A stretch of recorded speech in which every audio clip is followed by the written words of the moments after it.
Today is April the 18th. Happy Good Friday. Happy Friday.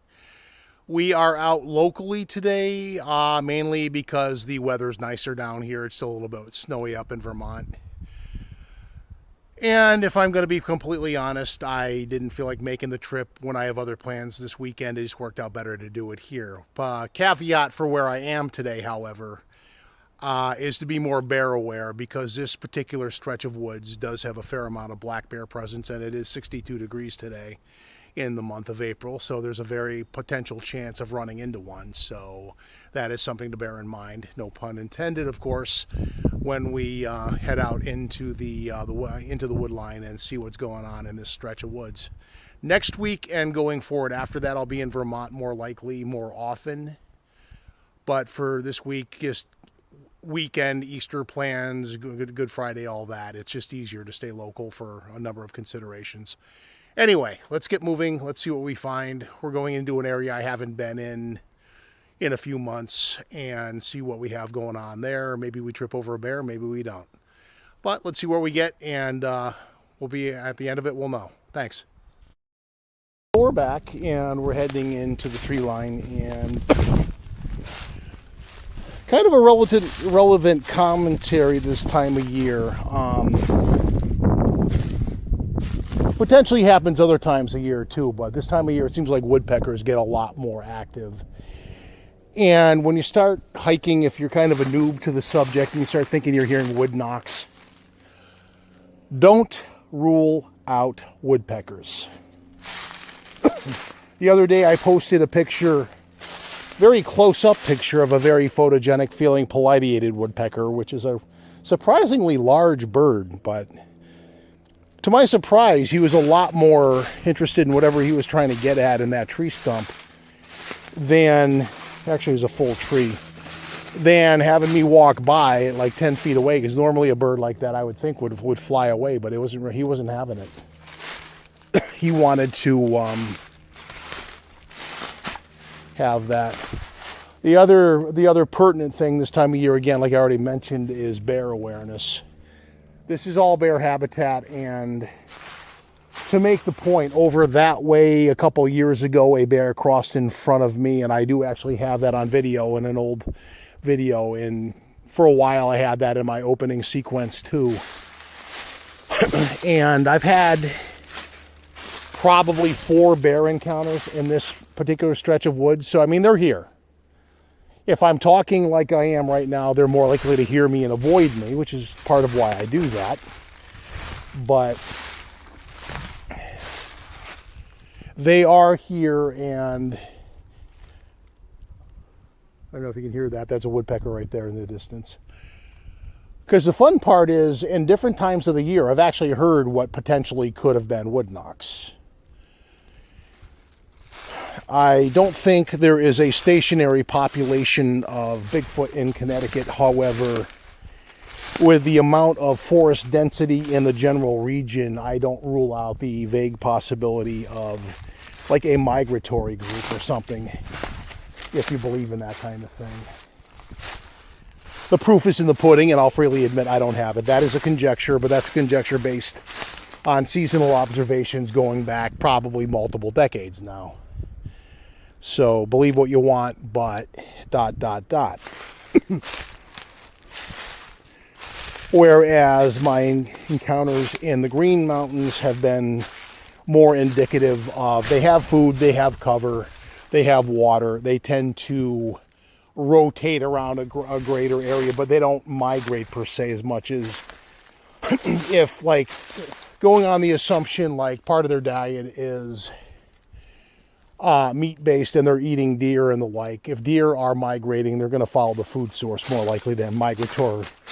Like, if they're migratory up there, it's more like that, because predators are going to just seasonally follow the food as the food moves around. And that's not Bigfoot conjecture, that's simple forestry-related facts. And all indications are, if you're dealing with a flesh and blood corporeal creature, and until proven otherwise by a proponent of the woo, which after 20 years of doing this has yet to happen, to be blunt,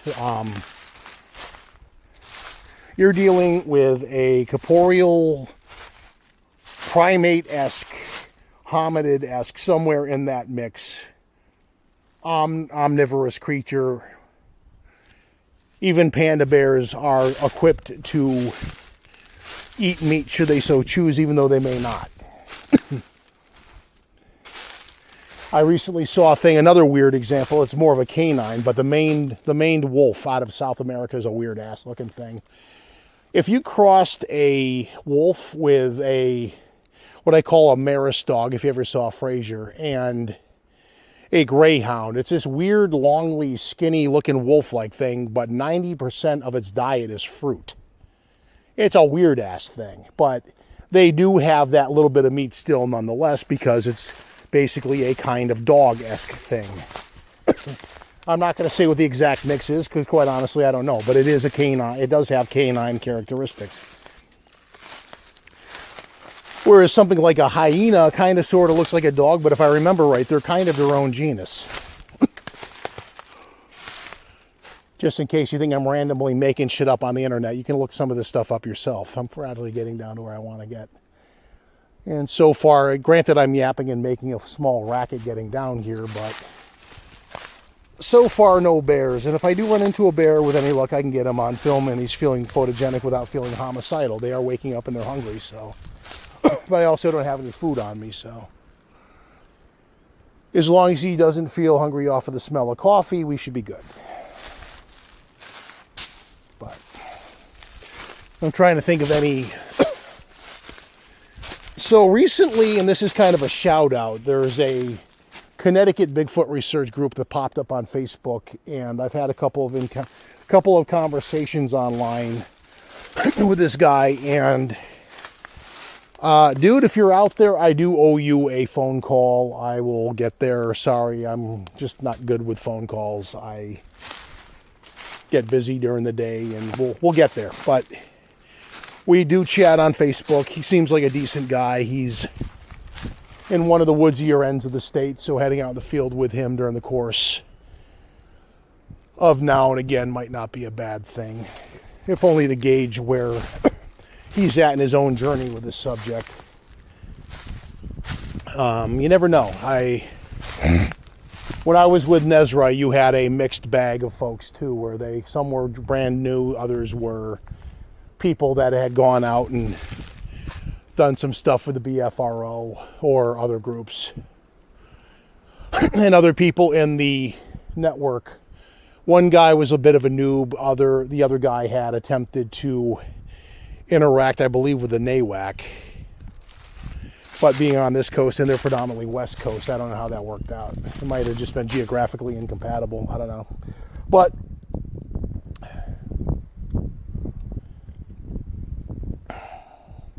that is actually one group that I respect a lot of their level of commitment and their level of funding. But I do know of, or loosely know, a member or two of theirs, and pardon that. I'm not going to totally say I agree with everything they propose. They are pro-kill. I'm not. And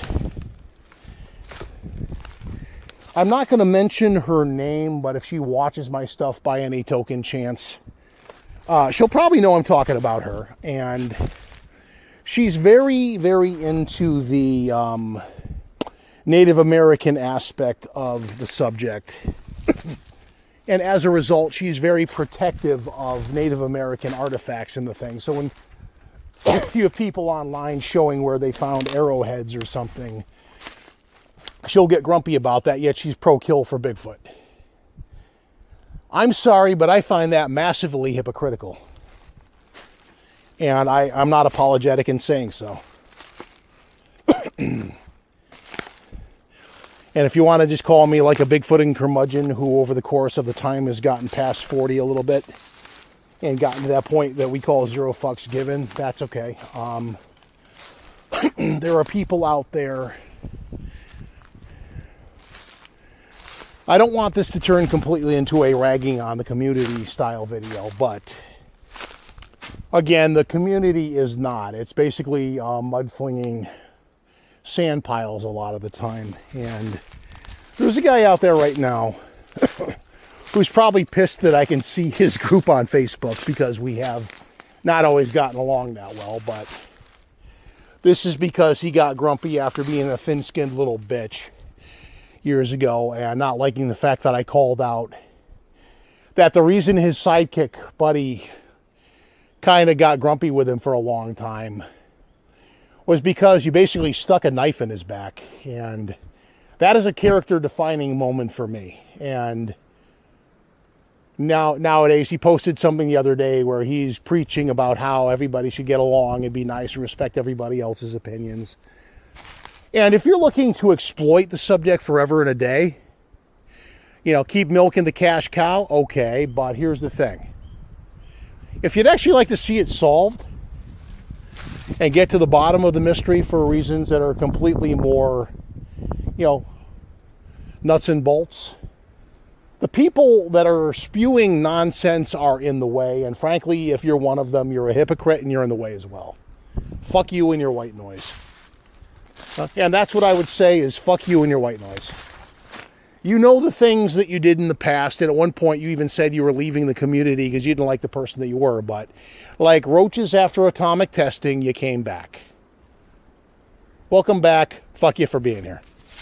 Moving on, not naming names because that's just going to stir shit, but I can say my opinion, and I'm gonna, and if you know enough about me and mine, then you probably have a decent idea who I'm talking about. And again, if you were in Nezra for a long time and you know the story, then you know why I feel that way, and you probably agree with me.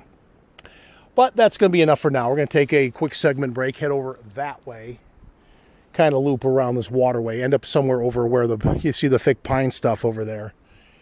And we'll see if there's anything or any signs of activity utilizing the water source, because there is a feeder stream over in the corner over there, and I think it picks up and goes on the other side over here, but getting over there is a dense pain in the ass. And if I'm going to be perfectly blunt, the scenery's better on this side. You got better fishing right in here too. But anyway, we're going to do that segment break thing, and we'll be back in a bit. Okay, the camera started doing something weird, so we'll see where that goes. But we appear to be recording. I was just going to make mention of the fact that somewhere ahead of me I did hear like a little twig snap, something, so there may be something ahead of us that is not us, and I'm not assuming bear necessarily, because although that looks like someone's been digging in here, and the one time I did see a bear in here, first thing I saw it do was start digging for a log, digging through a log for grubs and whatnot, so it is naive to think they're not about, but I also have seen, the one form of tracks I've seen have been deer, so it could just as easily be a deer bopping around and have him. It's not like I'm being that quiet in here either, so they know I'm here. Aside from the fact it's fairly windy and my scent's probably carrying too. Seeing as I dressed for the 40s and I was initially thinking I was going to Vermont, or it's in the 30s and we're actually in the low, rather nice mid-60s here, but if I move around as much as I'm probably going to and exert myself, I'm going to get sweaty, so that's going to probably carry into the freaking ether too. But, and part of the running stream I mentioned, so here's part of it, but this is not a major, the bigger one's on the other side. But I'm just allowing the camera up should I have a brief encounter with some form of forest neighbors that are going to bounce off into the distance as I get too close to them. Maybe I can catch a deer or something in the distance. If it's a bear, he's probably just going to amble off, though, because bears don't tend to run away unless you're right up on top of them. At least that's been my experience. So, out of a random subject, as random as any other, what do you do if you come upon a bear in the woods? And let's say this is the hypothetical. I'm standing here, you got the stream between us, and he's over there on the beginning of the hill. He's probably like 40 feet out, and he just stops for a minute, he's looking at you. And then he starts walking off that way. Do you A, retreat the way you came at a full sprint, B, gawk at him until he keeps walking over that way, or C, aggressively chase him off and yell as long as... So, answer number one, you're triggering the potential for their predator response.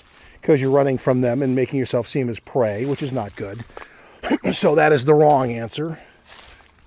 B is probably your best answer because you're just like standing there and not going or coming, not coming or going. And if their business was going to take them off in that direction, it's probably what he's going to continue to do. Of course, if you go after him and start chasing him like a madman, either A, it's going to run off, and that's probably, say, 60-40, 70-30 in favor of you seeing that. But you have that chance too.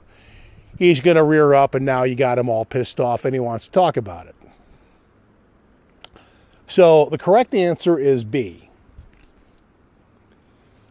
Because 9 times out of 10, from my own experience, a situation like that, the encounter is going to work itself out if you just let him go on his business and don't bother him. The classic adage, you leave them alone. They're probably going to leave you alone, unless you have food. Because it's more than likely they're a whole lot more interested in the fucking steak sandwich you have if you're out camping or something than they are in you. You're going to punch him and kick and scream and all that. A sandwich is just going to freaking lay there and get eaten. Probably tastes better too. So, and interestingly enough, living in suburban Connecticut, we do have a neighborhood bear now. We're getting to be like Jersey in some regards. And yes, I have seen him once or twice, and basically that's the way that one worked out too. He was walking one way, and we were actually a little bit closer than 40 feet, but he kept walking and just like, okay, we just go the other way. And that was that. Kind of cool yet disconcerting to see one because the adage is generally true. You're going to see one most likely at dusk and dawn, and that's usually when I'm throwing out the garbage. And he has been seen at our apartment complex at the dumpster, so I do have that little encounter in my mind every now and then when I go to do that. I haven't seen him yet that time of day, but never say never. I find it interesting, though, that he's been fairly quiet and successful because we actually do have a fairly well-populated neighborhood. It's not like it's out in the country that much. I see a potential track or a digging spot.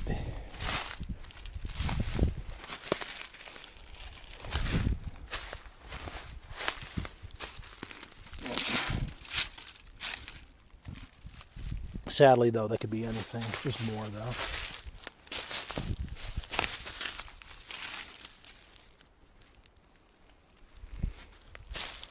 Looks like digging, though.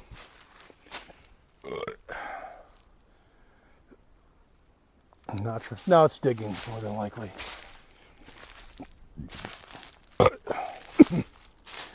And if you look at that, that is a deer track, so that's likely your culprit. Bambi is digging around looking to see what she can find for food. A bear would probably, because a bear's paw is bigger, it'd probably be a bigger area for digging too. But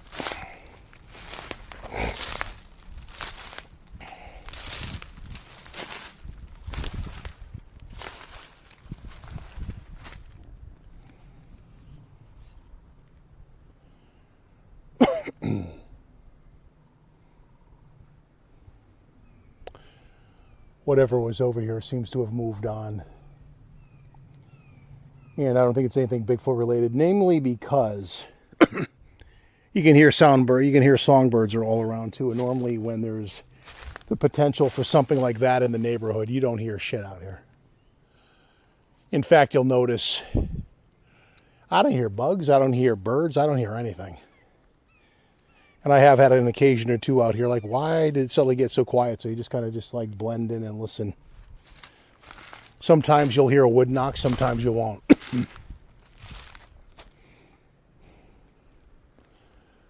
And just to let that little secret out of the bag, if it really is a secret, so to speak, that's one of the things you apply as a litmus test when you do hear something like that.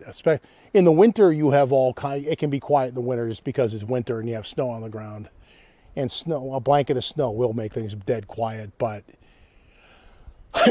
if you hear like things, it's really cold, like if it's like single digits cold, you'll hear what are called wood pops, where the pulpy part of a tree is expanding and contracting with the rising and the lowering of the temperature throughout the day, and that will make a popping sound that does kind of sort of sound like a wood knock.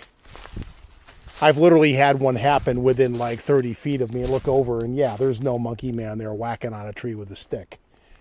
It's a lot of these things are unfortunately natural phenomenon. But in warmer weather, as opposed to winter, where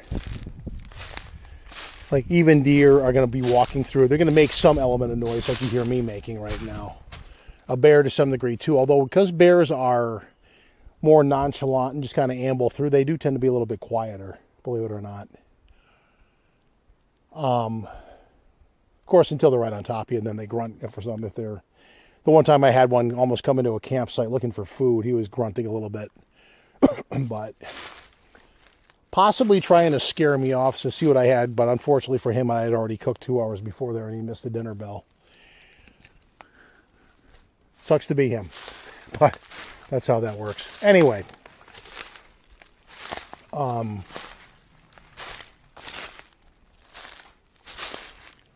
a day like this, if you listen long enough, you'll hear songbirds. On the days when you hear literally nothing and you wait like 3 minutes and there's just not a sound, and then you hear a wood knock, that's when you perk up. Because that's when you might have something going on. And in that moment, if you decide, it's up to you to decide how you choose to go. Do you knock back and give away your location? Or do you kind of like blend in and listen in? Because I've come to the observation that as people do this longer, they tend to opt for the blend in and listen in option. I do that more myself now. Because the theory is, more often than not that I've heard, they're not trying to whack on a stick on a tree to talk to you. If there's a group of them in the area, they're doing that. They're doing that or similar to let the others know that they have company, and they may be moving out of the area. And that's when you have the chance for a sighting. Say there's one walking along the ridge up there, you might happen to catch the bottom half of one as they're walking through. Not that I'm talking from experience or anything, but 99 out of 100 times something like this will happen more by what you've heard than what you've seen, unfortunately. So, well, it's great to have a camera out here. I'm just doing that right now. This is a vlogging camera. To use cameras for like trail cams, whenever you have anyone who's like actually gotten allegedly one of them on a trail cam, I'm inherently suspicious, because I have just seen too many animals walk by the camera looking right at it. Like they don't care it's there, or they've gotten used to it being there, but they know it's there.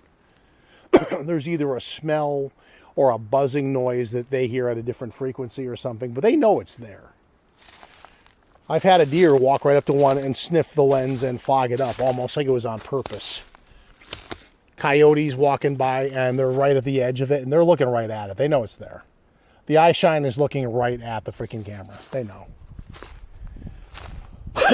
And even the only time I had an animal walk right by it was actually a bobcat. The bobcat knew it was there. He just didn't care. Typical kitty arrogance. I see. I just don't care. What are you going to do about it? Kind of an attitude. But anyway, I'm going to take a slight segment break. I'm going to cover a little ground, listen in a little bit more, and see if there's anybody in the neighborhood, although it isn't looking that way. And they might not actually move away, because if you look up in there, it gets thick. Once you get later in the season, you get enough undergrowth in here. They have enough of a vantage point. They could settle in and watch me just walk by yapping into the camera and just probably even chuck things at me. You're not going to know exactly where they are. There's just too much shit there, let alone if one of them shimmied up a tree or something. But anyway, we're going to take a segment break, and as before, we will be back. We're back. The wind has picked up a little bit. I don't know if you can hear that. But I refer to places like this I don't know why they always seem to have boulders in the side of a hillside or whatever, but this is kind of like a thinking place for me. Despite the wind, it's actually kind of quiet here. And you just have like a giants in the earth vibe with the big boulders and things. And kind of a cool way to spend an afternoon is to set up a hammock and just watch the water line and just kind of blend in, be one with the forest for a little bit. And today's I should have brought the hammock because today's really a perfect day to do something like that.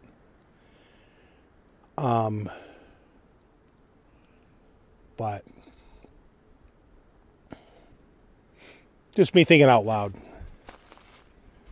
More digging from. I'm relatively convinced it was just a deer, but I'm also kind of amused because I was kind of checking my phone connection to see if I could share some photos from out here. But it's like when you're in here with all the trees, the signal's there when it wants to be, but it's amazingly fickle. You'll be halfway through something, and then you go from like 2 bars to none just by turning 10 degrees in the direction you're facing. So I'll wait till I get back. And tomorrow, probably going fishing. So, I mean, I have 3 days to get out in the field. Sunday is Easter. I will be spending time with family because Easter. And since I'm doing this today, I will do the reverse belated Happy Easter. Hope everyone has a good one. I don't mind the fact I'm doing it from a setting like this because it's just nice and peaceful out here. And a weird, nice view of that big boulder. It's got a big log across it. I don't know why. I feel like it'd be really cool to be out here in the thunderstorm. Probably not safe, but cool. 2 different things. Anyway, unless something exhilarating happens on the way out or I run across a moose or a bear and get them on video, I think this is as good a place as any is to call this one. And we'll catch you next time. Thank you for watching. Next week, we'll try to get to Vermont. Today, the weather was just nicer down here, and this is a nice spot, too. As I pluck a branch that was riding on my neck. What else? Like, subscribe, leave comments, suggestions, that kind of thing as well.